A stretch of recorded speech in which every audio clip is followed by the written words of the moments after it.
तो ये तो हमने बातें की कि कैसे कि हम अपने लाइफ स्टाइल को, दिनचर्या को सही करके अपने हार्ट अटैक के रिस्क को कम करें। इसके अलावा जो एक और बहुत से लोगों के मन में जिज्ञासा रहती है कि मान लीजिए हमें सीने में दर्द हो जाए, हार्ट अटैक आ जाए, तो हमें क्या करना चाहिए। पहला तो मैं ये बताऊंगा कि अगर किसी को भी सीने में दर्द हो, तो जैसा पहले भी कह चुका हूँ कि आप जल्दी से जल्दी अपने नियर बाई हॉस्पिटल को पहुँचें। हॉस्पिटल जाना ज़्यादा ज़रूरी है इससे अपेक्षा कि आप किसी प्राइवेट क्लिनिक में या फिर छोटी जगह में जाते हैं, क्योंकि अगर आपको हार्ट अटैक है तो आपको इलाज की, जांचों की और भर्ती की ज़रूरत होगी। हार्ट अटैक अगर किसी को डायग्नोज हुआ है तो इमिडिएटली जो हम लोग कहते हैं कुछ खून पतला करने की दवाएं, जिसमें कि एस्प्रिन है, साथ में कुछ और दवाएं हैं, तुरंत लेने की सलाह दी जाती है।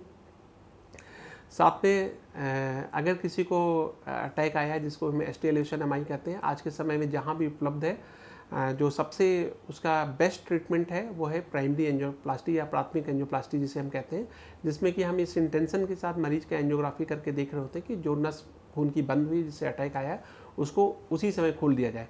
अगर ये सुविधा आपके नज़दीक, आप ये पता करके रखिए कि कहाँ पे कार्डियक कैथराइजेशन या एंजियोग्राफी, एंजियोप्लास्टी की सुविधा उपलब्ध है, तो आपका प्रिफर्ड हॉस्पिटल वही होना चाहिए जहाँ पे ये सुविधाएं उपलब्ध हैं। अगर आपके एरिया में इस तरीके के हॉस्पिटल नहीं उपलब्ध हैं तो आप अपने किसी भी क्वालिफाइड फिजिशियन के हॉस्पिटल में या फिर सरकारी हॉस्पिटल में जहाँ भी सुविधा हो, वहाँ पे दूसरे तरीके की जो थेरेपी होती है जिसे कि हम थ्रोम्बोलिटिक थेरेपी कहते हैं, जिसमें कि हम खून का थक्का गलाने की दवा देते हैं। ये दोनों, चाहे कि प्राइमरी पीसीआई या प्राइमरी एंजियोप्लास्टी हो या फिर खून थ्रोम्बोलिटिक थेरेपी हो, ये दोनों हमें जल्दी से जल्दी देना होता है। ये लक्षण शुरू होने के 12 घंटे के अंदर ही देने पे सक्सेस होता है। तो आप सबसे नियर बाई हॉस्पिटल पहुंचिए अपना डॉक्टर्स की सलाह पे। अगर डॉक्टर कह रहा है कि हार्ट अटैक आया है तो उस पर बहुत ज़्यादा डाउट मत कीजिए। अगर आपको पेशेंट को इधर उधर लेके मत घूमिए। सबसे अच्छा काम ये है कि आप उसकी सलाह मानिए। अगर नहीं है तो ईसीजी आप किसी और अपने कोलीग या कोई डॉक्टर हो तो उनसे कंसल्ट करें। मगर जो सबसे ज़रूरी है कि आप समय को नहीं बर्बाद करें, अपने मरीज का तुरंत से तुरंत उपचार करें।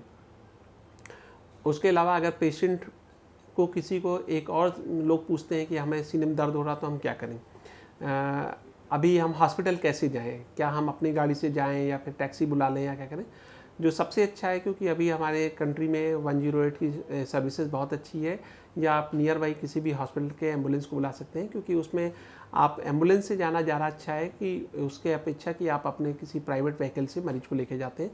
क्योंकि हार्ट अटैक से होने वाले जो सबसे प्रमुख कारण होता है मृत्यु का, जिसे कि हम एरिथमियास होते हैं, जिसमें कि वीटी या VF, ventricular tachycardia, ventricular fibrillation होता है, उस इनिशियल राउंड्स में ही सबसे ज़्यादा होता है, जिसमें कि सडन कार्डियक डेथ होने के सबसे ज़्यादा रिस्क रहते हैं। तो अगर आप एम्बुलेंस या फिर ऐसे मेडिकल पैरामेडिक्स के साथ में जाते हैं तो ये अगर कुछ इस तरीके की चीज़ें हैं तो आपकी लाइफ को सेव किया जा सकता है। तो कभी भी आपको सीने में दर्द हो, आप तुरंत इमरजेंसी नंबर पे कॉल कीजिए। अगर नियर बाई हॉस्पिटल का नंबर है तो आप वहाँ कॉल कर सकते हैं, नहीं तो 108 पे कॉल करके आप अपने पेशेंट को पहुँचा सकते हैं सेफली जहाँ भी हॉस्पिटल, जहाँ पे आपको इलाज मिल सके। धन्यवाद।